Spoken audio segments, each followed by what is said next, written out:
Bible చదవండి. దయచేసి Bible చదవండి. బైబిల్ చదవకపోతే మనము అజ్ఞానంగా బ్రతుకుతాము.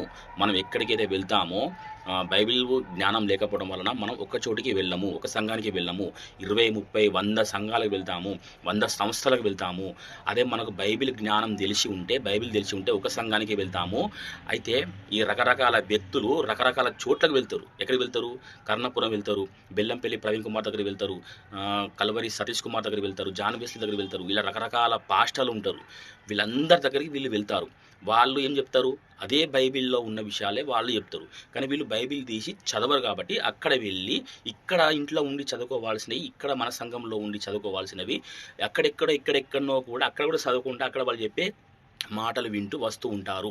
ఎందుకంటే వీళ్ళకు బైబిల్ తెలియదు. అక్కడికి వెళ్ళినా కూడా వాళ్ళు చెప్పేటి కూడా వీళ్ళకి అర్థం కావు. ఎందుకంటే వీళ్ళకు బైబిల్ చదవరు కాబట్టి, అందులో ఉన్న విషయాలు తెలియదు కాబట్టి వాళ్ళు చెప్పేటి కూడా వాళ్ళకి అర్థం కావు. చివరిగా ఆశీర్వాదాలు, దీవెనలు అవి అర్థమవుతాయి. అయితే నేను చెప్పేది ఏమిటంటే, మనము బైబిల్ చదవకపోవడం వలన 20, 30 సంఘాలకు వెళ్తాము. 20, 30 సంస్థలకు, 100 సంస్థలకైనా కూడా వెళ్తాము. అదే మనము బైబిల్ చదివితే ఉన్న సంఘంలోనే ఉండుకుంటూ నశించిపోయే ఆత్మల రక్షణ కొరకు వారి వద్దకు వెళ్తాం. మనం బైబిల్ చదవడం వలన. మనం బైబిల్ చదవనన్ని రోజులు ఇలా సంఘాలు తిరుగుతూ ఉండాలి, సంస్థలు తిరుగుతూ ఉండాలి, ఎల్ఈడి టీవీ కాడికి వెళ్తూ ఉండాలి. ఇదే మన జీవితం, మన బ్రతుకు అయిపోతుంది.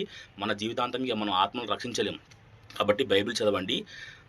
చదివి నశించిపోయే ఆత్మల రక్షణ కొరకు వారి వద్దకు వెళ్ళండి. బైబిల్ చదవండి. ప్లీజ్ దయచేసి బైబిల్ చదవండి. Amen. Praise the Lord. Hallelujah.